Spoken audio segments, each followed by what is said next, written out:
Good afternoon, you lovely people. Welcome back to Lily White Lane. I hope that you're all having a really good Thursday and week wherever you are in the world and whatever you are planning to get up to today and over the rest of the week as a whole. If you're new here, make sure, if you haven't already, to smash that subscribe button, give it a rocky bow by the right hook, hit that like button as hard as you possibly can, tap that notification bell to be notified and let know every single time you upload a new piece of Spurs or football content, and finally comment all of your thoughts and opinions down below. Without further ado, enough faffing about, let's get cracking with this knacking with your latest and your greatest Tottenham Hotspur transfer news, rumours and reports. And I want to start things off by talking about a link to a very interesting player, Geertruida, the right back for Feyenoord. Tottenham Hotspur are being linked to him. The price tag is currently within the region of £40 to £50 million, and this is a player who I really like. I think we're going to have competition if we're going after this player.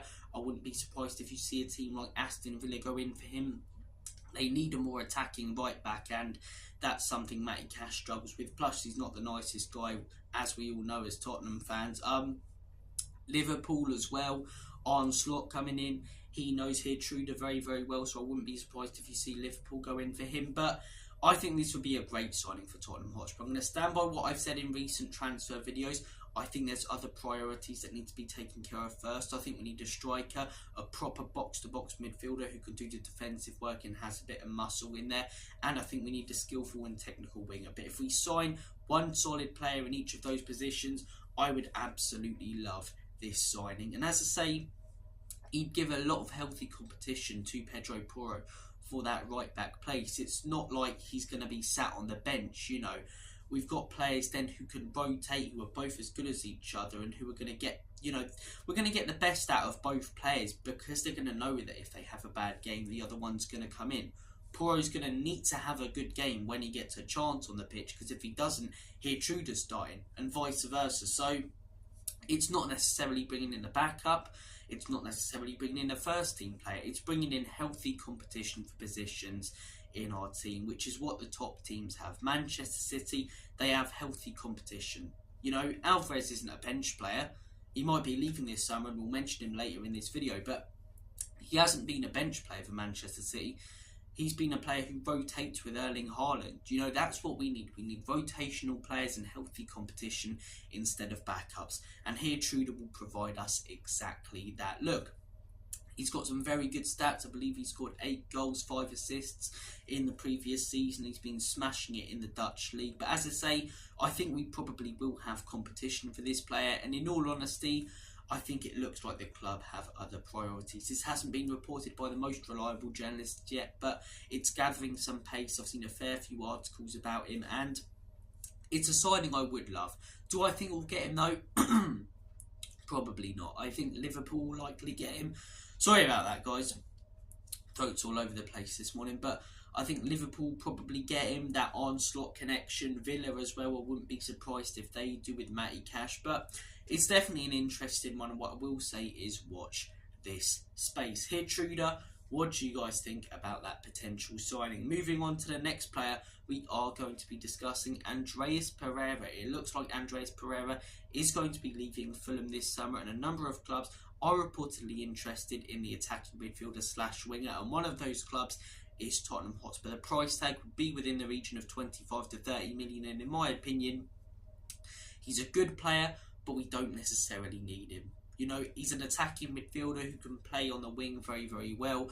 I think we should be looking for someone like an Eze or Elise if we're looking for wingers. And as far as an attacking midfielder is concerned, maybe some healthy competition would be good for James Maddison's place, but there are, yet again, other priorities in the team. And if we're bringing him in to be a winger, there's much better out there on the market. Much, you know, younger players with a lot more potential who are more quality. Eze and Elise are your perfect examples. Obviously, I'm hoping that those Eze links continue to gather pace. If you guys watch this channel, you'll know that I love that guy. He's a quality football player. Terrific little player, as Harry Redknapp would say. So, look, Andreas Peirera, he's not a bad player, but it's a no for me.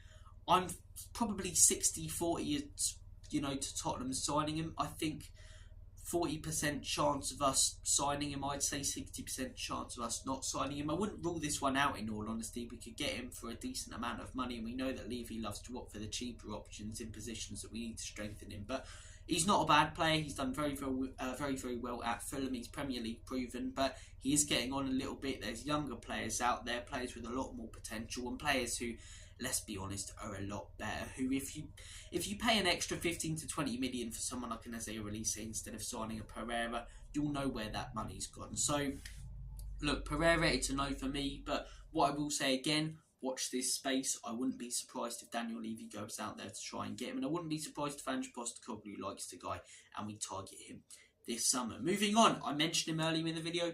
Julian Alvarez, no links necessarily to Tottenham yet, but it looks like he will be leaving Manchester City this summer. And if we're looking for a striker, I want to see us go for this guy. You guys know that when we talk about strikers on this channel, I bring up the likes of Solanke, Tony, Isak, and I don't bring up Julian Alvarez, not necessarily because I don't think he's good enough, because I just don't think it's realistic that we're going to sign him. But now that we're hearing that he is leaving Manchester City this summer, I would love this guy. I would absolutely love this guy. I think you could probably get him for 50 to 60 million. He brings winning mentality to the football club. As I say, he's been so successful at Manchester City. He's a clinical finisher. He's got pace, agility. He's brilliant. He's absolutely brilliant, as I say. And if we're looking for a striker this summer, add this guy to the list. From now forward, when I talk about our priority strikers, I'm going to include this guy on that same list as your Isaks and your Solankes and your Tonys, because he could do some job as a striker in that Tottenham team. Look, Solanke, great finisher. Isak, great finisher. But when it comes to pace and skill, this guy offers more, I'd say, than both of those players, and is just as clinical. The only reason he's not been getting a ridiculous amount of game time at Manchester City is because they've got one of the most clinical strikers, if not the most clinical striker in world football at that football club. He bangs in 30 to 40 goals a season. So when he's not injured, it's hard to leave Haaland out. And look, he gets a fair bit of game time at Man City, but I think the guy probably wants first team football. He wants to play 90 minutes week in, week out. I think Tottenham could offer him that, a move to London. A lot of foreign players tend to like that. As I say, their wives or girlfriends or partners can go out shopping and enjoy London as a city. And I wouldn't be surprised if we do make a move for him. And this is a move that I would love Tottenham Hotspur to make this summer. I want to hear your guys' thoughts and opinions on it. Julian Alvarez, what do you think the price tag would be for me? 50 to 60 million likely. But if we're looking for a striker, go for this guy. Add him to the list of the likes of Solanke, Tony, Isak and Julian Alvarez. If we get one of those, I will be a very happy sausage this summer, let me tell you. And look, another player who we have been linked to, I don't want to mess his name up. I believe it's Hiraki or something. Hiraki Ito, the Stuttgart defender, the centre back. Apparently he can play as an inverted left back in Germany, and I'm going to hold my hands up and say I don't know a lot about this guy, if I'm honest with you, but judging by the reaction from a lot of fans to Tottenham being linked with this guy, he looks to be a very, very good player. 20 to 25 million.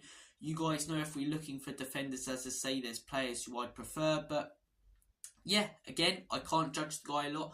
I don't know a lot about the guy. I think CDM or box-to-box midfielder, striker and skillful winger should be our first three priorities, but again, healthy competition for those centre-back places, just like those wing-back places, would be very useful. And as I say, he can play left-back very well. He has at Stuttgart. His stats look very good. A lot of good feedback and a lot of good stuff that I've been hearing since we've been linked with this guy. So look, guys, if you know anything with this one, comment your thoughts and opinions down below. I've seen a few YouTube compilations, but those would make my nan look good with a jam sandwich in her hands playing Premier League football. You know what I mean? YouTube compilations make anyone look good. But judging by the reaction, people who watch Stuttgart in the German league, which I personally don't, he looks to be a very, very good player. So if you guys have any information about him, comment it down below. And look, that's just about it. That just about wraps it up for the transfer news today. I do want to mention something else. It's not necessarily transfer related, but it is Tottenham news. James Maddison left out of the England squad. What do you guys think of that? Because I've seen a lot of negative feedback from Tottenham fans, and I get it. Our player, being left out of the England squad. First time we haven't had a Spurs player in the England team since 2014, but it's not like we have a team that aren't good enough to get into the England squad. A majority of our players play for their national teams week in, week out. Romero, World Cup winner with Argentina. Van de Ven plays for Holland week in, week out. Udogie would be playing for Italy this summer, but we don't know about his injury. You know, you look at a lot of the other players. Richarlison, Brazil's number 9. So, Son, Korea's main man. He's a star over there. He's David Beckham in Asia. So, a lot of our players do play for their first teams and their national teams, but as I say, it is a bit of a shame as someone who comes from England when 2016-2018 a majority of the England team were full of Spurs stars, and now we don't have anyone really in there. But then again, as I say, I don't really care that much. I want England to win the Euros. I want England to be successful. Does it bother me that we don't have a Spurs lad in there? No. If anything, I get to cheer on the quality and players like Bellingham and Foden, who I've been against all season. So, look, Maddison, though, left out of the England squad. If we see players like Shaw called up, I know they're in different positions, but who haven't got any game time, and Henderson, that's where it starts to piss me off, because that's just favouritism from Southgate. But at the same time, if not, I understand why Southgate hasn't brought Maddison to the Euros. Start of the season, he wouldn't have had a choice. The guy was absolutely smashing it. He was mustard, but since he's come back from that injury, he's just not been good enough. Not necessarily lazy, but just, it's been like, where's Wally? Where's Maddison? He's reminded me a lot of Christian Eriksen, where he'd turn up for 10 to 15 games, be excellent, but apart from that, you couldn't spot him or didn't know where he was on the pitch. Didn't even know if he was playing or not. So I think it's probably the right call from Southgate if he leaves out other players like Henderson and Joy, who haven't got game time and don't deserve that call-up. Maddison deserves a call-up more than those players. But look, in terms of the Euros, we'll have Euros content out on the channel, predictions in a little while. We'll have match reactions to games, keeping an eye on how the Spurs lads are getting on. Obviously, transfer news all the time. I'm sure that will calm down a little bit during the Euros. It always does. So I'm hoping that we get a couple of deals maybe done before the Euros. But knowing Spurs, we'll leave it till deadline day. But look, comment all of your thoughts down below. Comment your thoughts on Geertruida, on Andreas Peirera, Julian Alvarez, Ito or Ito, the Stuttgart defender, Maddison not being called up. I want to hear all your thoughts and opinions on everything we have discussed today. Take care of yourselves. Have a smashing day. And as always, Common Spurs, in Big Andrew Trust, Enoch and Levy.